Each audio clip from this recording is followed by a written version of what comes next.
آپ کو سب سے بڑی بریکنگ نیوز سے آگاہ کرتے چلیں کہ پاکستانی فاسٹ بولر محمد عامر نے انٹرنیشنل کرکٹ سے ریٹائرمنٹ واپس لے لی۔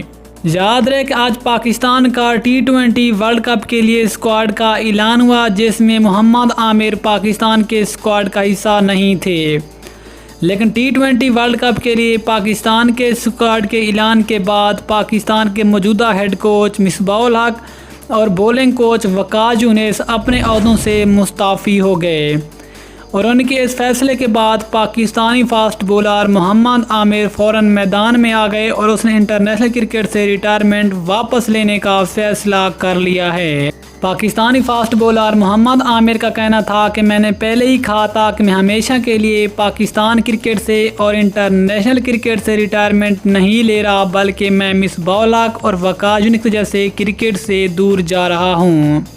محمد عامر کا کہنا تھا کہ ان دونوں نے اپنے عہدوں سے استعفیٰ دے دیا ہے، جس کے بعد میں نے دوبارہ پاکستانی کرکٹ ٹیم میں واپس آنے کا فیصلہ کر لیا ہے۔ محمد عامر نے اپنے ایک بیان میں کہا کہ میں نے اس بات سے پاکستان کرکٹ بورڈ کو آگاہ کر دیا کہ میں پاکستان کرکٹ کے لیے دوبارہ سے دستیاب ہوں۔ دوستو، آپ کو محمد عامر کا یہ فیصلہ کیسا لگا؟ نیچے کمنٹ سیکشن میں محمد عامر کے بارے کوئی زبردست جملہ ضرور لکھیں۔ ملتے ہیں کسی اور کرکٹ نیوز، تب تک کے لیے اللہ حافظ۔ پاکستان زندہ باد۔